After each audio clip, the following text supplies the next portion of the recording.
महेश, क्या तुम जानते हो, श्रावण मास भोलेनाथ का सबसे प्रिय महीना है। इस दौरान शिव की आराधना की जाती है। श्रावण मास में भोले शंकर की अगर पूरी श्रद्धा से अर्चना की जाए तो भक्तों की मनोकामनाएं पूर्ण होती हैं। ऐसा माना जाता है कि अगर आप भोलेनाथ के 12 ज्योतिर्लिंगों के दर्शन करते हैं तो आपको शुभ फल प्राप्त होता है। कोटि रुद्र के पहले अध्याय में हमने सोमनाथ के ज्योतिर्लिंग के बारे में जाना था।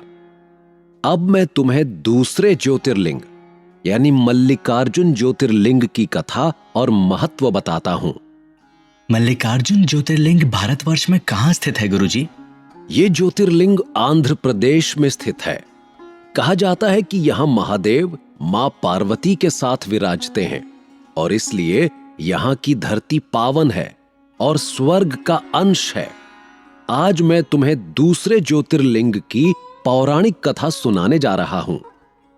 शिव पुराण के कोटि रुद्र के अनुसार ये कथा शिवजी के परिवार से जुड़ी हुई है। भगवान शिव के छोटे पुत्र गणेश जी कार्तिकेय से पहले विवाह करना चाहते थे। जब यह बात शिवजी और माता पार्वती को पता चली तो उन्होंने इस समस्या को सुलझाने के बारे में विचार विमर्श किया। उन्होंने दोनों के सामने एक शर्त रखी। उन्होंने कहा कि दोनों में से जो कोई भी पृथ्वी की पूरी परिक्रमा करके पहले लौटेगा उनका विवाह पहले कराया जाएगा। जैसे ही कार्तिकेय ने ये बात सुनी वो पृथ्वी की परिक्रमा करने के लिए निकल गए, लेकिन गणेश जी टस से मस न हुए। वे बुद्धि के तीक्ष्ण थे और उन्होंने अपने माता पिता यानी माता पार्वती और भगवान शिव को ही पृथ्वी के समान बताकर उनकी परिक्रमा कर ली। इस बात से प्रसन्न होकर और गणेश की चतुर बुद्धि को देखकर माता पार्वती और शिव जी ने उनका विवाह पहले करवा दिया। जब कार्तिकेय पृथ्वी की परिक्रमा कर वापस आए तो उन्होंने देखा कि गणेश जी का विवाह विश्वरूप प्रजापति की पुत्रियों के साथ हो चुका था, जिनका नाम सिद्धि और बुद्धि था। इनसे गणेश जी को क्षेम और लाभ 2 पुत्र भी प्राप्त हुए थे। इस बात से कार्तिकेय दुखी हुए और उन्होंने देवर्षि नारद को सारी बात बताई। इसके बाद कार्तिकेय जी व्याकुल हो माता पिता के चरण छूकर वहां से चले गए। वे जिस स्थान पर जाकर बसे उस स्थान का नाम क्रौच पर्वत है। उन्हें मनाने के लिए शिव पार्वती ने नारद जी को भी वहां भेजा, परंतु कार्तिकेय नहीं माने। फिर पुत्र मोह में माता पार्वती भी उनके पास उन्हें लेने गईं और उन्हें देखकर कार्तिकेय वहां से पलायन कर गए। इस बात से हताश माता पार्वती वहीं व्याकुल होकर बैठ गईं। वहीं भगवान शिव भी ज्योतिर्लिंग के रूप में प्रकट हुए। इसके बाद से ही इस जगह को मल्लिकार्जुन ज्योतिर्लिंग के नाम से जाना जाने लगा। महेश, क्या तुम्हें पता है कि इस ज्योतिर्लिंग का नाम कैसे पड़ा? जी गुरुजी, माता पार्वती को मल्लिका नाम से और भगवान शिव को अर्जुन नाम से भी जाना जाता है और दोनों के ही नामों को जोड़कर इस ज्योतिर्लिंग का नाम पड़ा। गुरुजी, अब मुझे कृपया महाकाल ज्योतिर्लिंग की कथा सुनाइए। महेश, भगवान शिव की कृपा से भक्त के जीवन में बहुत सारी खुशियों का आगमन होता है।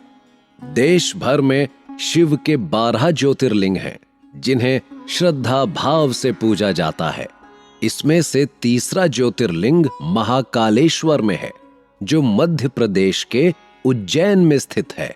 उज्जैन के भगवान महाकालेश्वर की ख्याति दूर दूर तक है। इस भव्य ज्योतिर्लिंग की स्थापना के बारे में एक कथा भी प्रचलित है, जिसका मैं अब वर्णन करूंगा।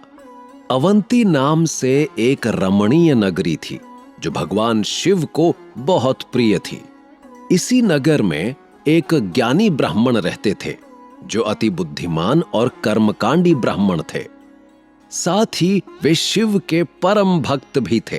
वे प्रतिदिन पार्थिव शिवलिंग बनाकर उसकी आराधना किया करते थे। उस ब्राह्मण का नाम वेद प्रिय था, जो सदैव वेद के ज्ञान को अर्जित करने में व्यस्त रहते थे। वेद प्रिय को उसके कर्मों का पूरा फल प्राप्त हुआ था। वहीं रत्नमाल पर्वत पर दूषण नाम का एक भयंकर नरभक्षी राक्षस रहता था। उसे ब्रह्मा जी से एक वरदान मिला था, जिसकी शक्ति से हुए घमंड के कारण वो धार्मिक व्यक्तियों पर आक्रमण करने लगा था। उसने चारों ओर त्राही फैलाने के बाद उज्जैन के ब्राह्मणों पर आक्रमण करने का विचार बना लिया था। इसी कारण उसने अवंती नगर के ब्राह्मणों को अपने दुष्कर्मों से परेशान करना शुरू कर दिया। आए दिन वो किसी स्त्री पर अत्याचार करता या किसी पुरुष को निगल जाता था। वो ब्राह्मणों को कर्म कांड करने से भी मना करने लगा। उसके डर से लोग घर से बाहर नहीं निकल पा रहे थे। उसने आसपास के लोगों और ब्राह्मणों को अपने धर्म कर्म के कार्य रोकने के लिए चेतावनी दी, लेकिन किसी ने उसकी इस बात पर ध्यान नहीं दिया। हालांकि राक्षस द्वारा उन्हें आए दिन परेशान किया जाने लगा। इससे ऊबकर ब्राह्मणों ने शिव शंकर की स्तुति की और उनसे अपनी रक्षा के लिए प्रार्थना करना शुरू कर दिया। क्या दूषण और शिव का युद्ध हुआ? क्या दूषण का संहार हुआ? महेश, शिव अगर विध्वंसक है तो परोपकारी भी है। वही अग्नि का तेज और जल की शीतलता भी है। वही रोग और वही जड़ी बूटी है। क्रोध से पहले वे सदैव प्रेम पूर्वक अपने भक्तों को आदर्श समझाते हैं। भटके हुए मनुष्य को उनका प्रकोप भी सहना पड़ता है। ब्राह्मणों के विनय पर भगवान शिव ने राक्षस के अत्याचार को रोकने से पहले दूषण को चेतावनी दी। एक दिन दूषण ने ब्राह्मणों पर अचानक आक्रमण कर दिया। दूषण का साहस और अहंकार देखकर भगवान शिव धरती फाड़कर महाकाल के रूप में दूषण का संहार करने प्रकट हुए।